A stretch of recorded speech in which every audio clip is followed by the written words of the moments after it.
Setelah dibukanya masjid-masjid oleh pemerintah pusat dan juga pemerintah daerah, maka hati saya lebih tenang mengikuti fatwa Fadilatul Syekh Al-Allamah Dr. Saleh bin Hamad Al-Utsaimin rahimahullah, salah satu anggota fatwa dan Majelis Ulama Besar Kerajaan Arab Saudi, dan ini fatwa tidak bertentangan dengan keputusan dan fatwa dari Majelis Ulama Indonesia dan juga himbauan dari pemerintah pusat dan daerah.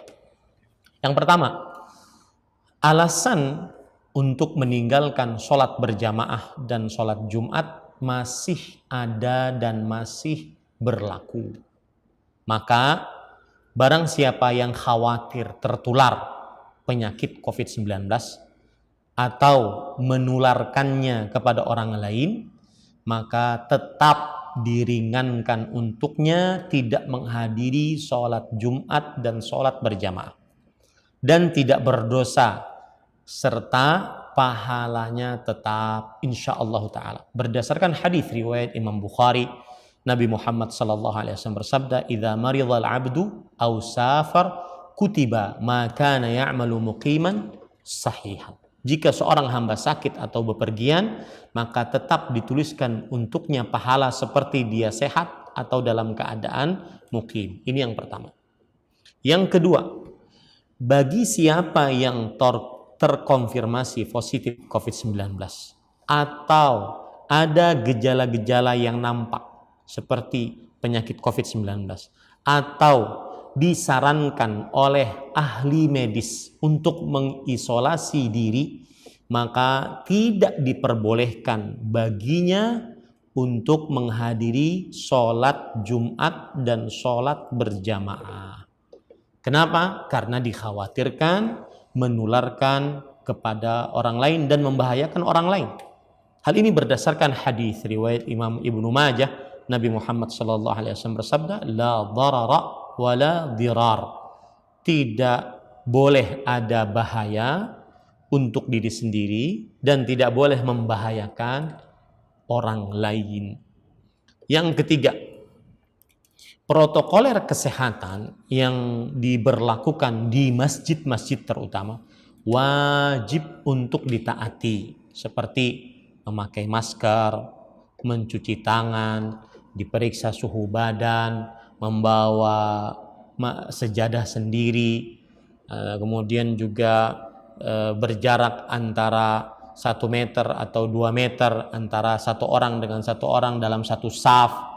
Ini wajib ditaati, karena ini berarti mentaati Allah, kemudian Rasulullah, kemudian pemerintah yang mengatur kita.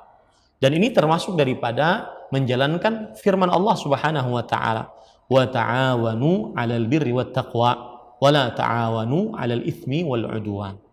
Dan tolong menolonglah dalam kebaikan dan ketakwaan, dan janganlah kalian tolong menolong dalam dosa dan permusuhan.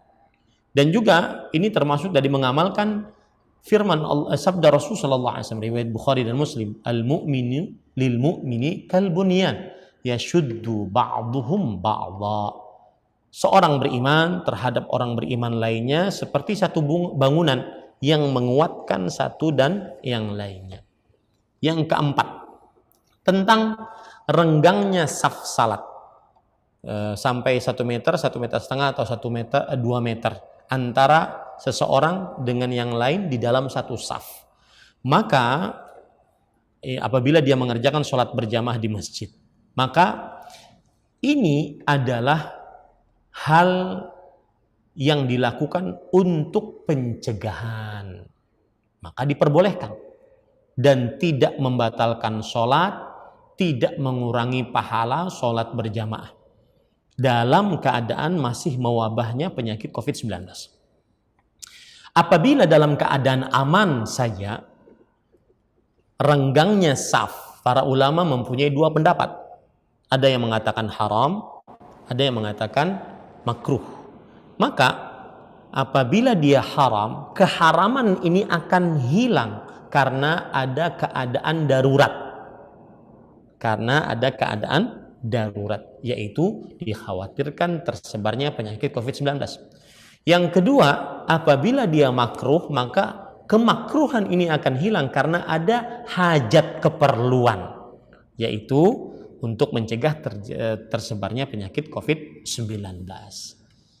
Nah, yang kelima, para ikhwan yang dirahmati Allah, saya ingin mengingatkan siapa saja, terutama di hari Jumat, yang dia ingin menghadiri sholat Jumat, dia merasa dirinya sudah menjaga protokol kesehatan, sehat tubuhnya, maka dia pergi sholat Jumat, maka dianjurkan untuk banyak-banyak berdoa, bermunajat kepada Allah agar Allah Subhanahu wa taala mengangkat wabah penyakit COVID-19 ini sehingga kita bisa beraktivitas normal seperti biasa. Ini jawaban atas pertanyaan yang sangat banyak ditanyakan tentang bagaimana masjid-masjid dibuka, kemudian sholat berjamaah diadakan, kemudian renggangnya saf. Itulah jawabannya, semoga bermanfaat. Wassallallahu nabiyana Muhammad walhamdulillah. Terima kasih, jazakumullah khairan wa barakallahu fikum. Video ini dibuat atas partisipasi dari donasi Anda. Semoga menjadi amal jariah bagi Anda semuanya.